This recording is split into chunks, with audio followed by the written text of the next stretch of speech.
Kita masuk kaidah yang selanjutnya ke-11, ya, melaksanakan doror atau bahaya atau kerugian yang lebih ringan kalau ketemu ada dua bahaya, dua doror. Ad-doror al-ashad yuzalu bid-doror al-akhaf. Ya, doror yang lebih berat, lebih besar, ya, dia mesti dihilangkan walaupun dengan cara melakukan doror yang lebih kecil. Ya, atau kaidahnya yakhtaru ahwanus syara'in au akhafud dararain, memilih yang lebih ringan dari dua keburukan atau yang lebih ringan dari dua bahaya. Ya, contohnya apa? Seorang ibu hamil meninggal, si bayi masih hidup, masih bergerak. Namanya akhlak Islam dalam menyikapi jenazah, kan kita nggak boleh melakukan hal yang kasar-kasar lah gitu. Nabi aja nyuruh kalau lagi mandiin mayit jangan kuat-kuat, jangan terlalu ini, karena dia masih bisa merasa. Lah ini masalahnya bukan hanya mijet doang ini, kita belek masalahnya. Karena ada bayi harus kita selamatkan. Membelek itu mayit doror jelas. Tapi mendiamkannya kalau nggak dibelek juga ada doror lain, yaitu nyawa. Akan ada nyawa tambahan yang meninggal, anaknya. Nah, ketemu tuh dua doror. Nah, dalam kondisi kayak beginilah terpaksa kita lakukan doror yang lebih kecil, kita belek untuk mengeluarkan bayi hidup begitu, supaya ya doror besarnya bisa kita hindari. Nah, ini contoh penerapan kaidahnya. Ini nggak ada masalah. Ada sebuah fatwa dari Imam Al-Ghazali, bagi saya ini fatwa unik ya. Dan mungkin buat sebagian orang bisa jadi ini fatwa mereka agak-agak nggak suka. Tapi kalau dipikir-pikir betul juga. Apa? Dalam kondisi perang atau jihad, musuh curang. Mereka menggunakan tawanan muslim sebagai tameng mereka. Misal kita ya kaum wanita kita atau kaum lemah kita oleh musuh ditawan, penjara ditawan. Begitu perang, musuh terdesak, musuh curang nih. Tawanan kita yang muslim dipakai sebagai tameng hidup. Yang mana kalau kita nembak atau kita ngebom, mereka mati juga nggak? Mati juga. Tapi kalau kita nggak ngebom, nggak nembak, kita yang mati semua.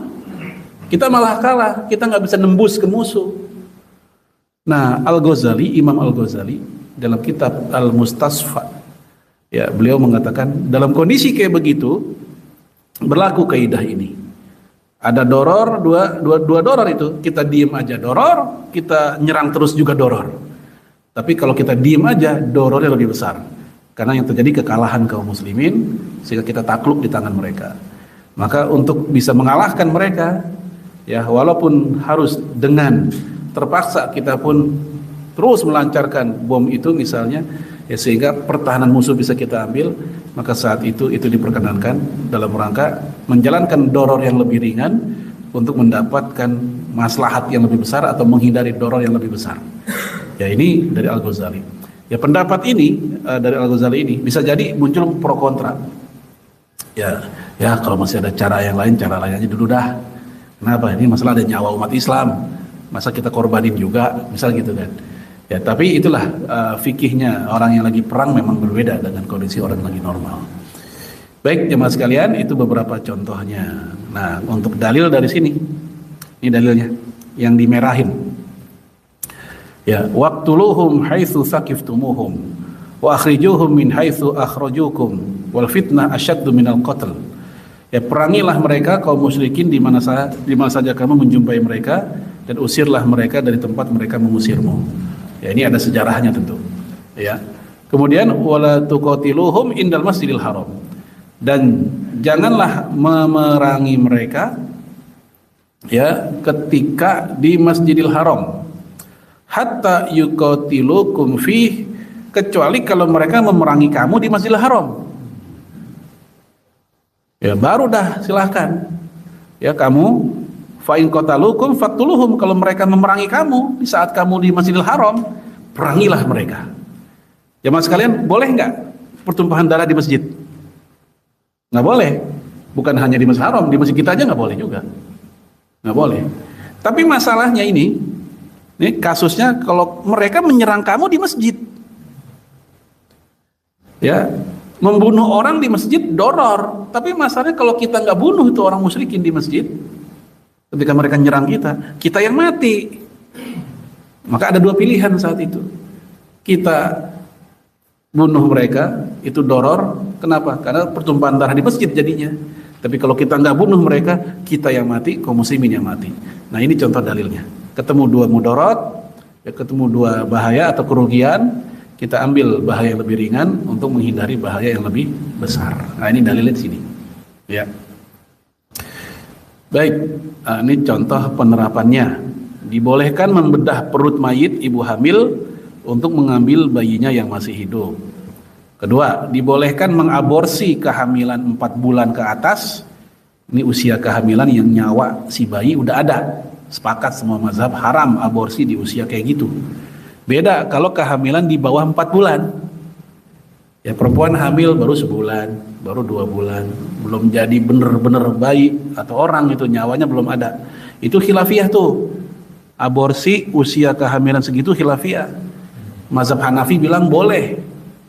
Kenapa? Hakikatnya itu masih seonggok daging aja, belum jadi manusia benar karena nyawanya belum ada. Itu mazhab Hanafi. Ya, Hambali ya antara memakruhkan dan juga ada yang bilang mubah. Ya, Maliki yang paling tegas, haram. Mau usia berapapun kehamilan diaborsi haram. Syafi'i juga terjadi perbedaan pendapat di internal mereka. Ada yang bilang haram kayak Imam Al-Ghazali, ada yang bilang makruh, malah juga ada yang bilang mubah sebagaimana mazhab Hanafi. Tapi untuk di atas 4 bulan sepakat semuanya itu haram karena sama udah kayak orang, udah sama kayak manusia biasa lah dibunuhnya. Nah, ternyata itu kehamilan membahayakan si ibu. Nah, wafatnya si ibu doror, wafatnya si bayi juga doror. Sama-sama bahaya, sama-sama kerugian nih. Namun pas ditimbang-timbang bahaya wafatnya ibu dengan wafatnya si bayi lebih besar mana kerugiannya? Ibu. Ya, kenapa? Karena si ibu ini udah nanggung macem-macem. Dia ngurusin anak juga atau mungkin juga lagi punya utang ke orang kan nanggung macem-macem. Sementara si bayi belum nanggung macem-macem, lebih ringan. Maka menghilangkan mudarat yang lebih ringan.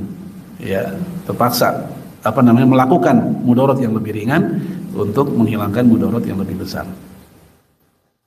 Kemudian dibolehkan menyerahkan kepada penjahat yaitu uang atau harta untuk menghindari kezalimannya karena ada mudarat yang lebih besar. Terpaksa kita kasih 1 batang emas untuk menghindari ratusan batang emas yang akan dirampok sama dia supaya ratusan batang emas itu selamat. Dalam pemilu pilkada memilih calon yang mendingan kejelekannya dibanding calon lain yang lebih parah darinya. Ya, kita tinggal di daerah kafir misal. Ya, kita non muslimnya mayoritas. Muslimah anggaplah hanya 5%. Pas ada pemilihan, pas kita lihat calon-calonnya, waduh, ini calonnya yang terkenal sangat demonstratif permusuhannya terhadap Islam.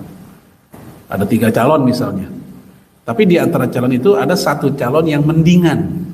Mendingan dalam arti dia nggak pernah menampakkan permusuhannya, nggak pernah secara lisan juga ya nyinggung-nyinggung umat Islam, nggak pernah. Tapi yang 1 dan 2 ini terang-terangan, wah, macam-macam lah. Nah dalam kondisi seperti itu terpaksa kita pilih, walaupun kita nggak mau milih orang kafir sebagai pemimpin sebenarnya, ya. Tapi dalam kondisi kayak gini, ini supaya perjalanan sosial kehidupan orang Islam di sana itu lebih aman. Maka kita pilih yang lebih ringan permusuhannya itu. Nah, ini contoh dari penerapan kaidah tadi, yaitu menerapkan doror yang lebih ringan untuk menghindari doror yang lebih besar.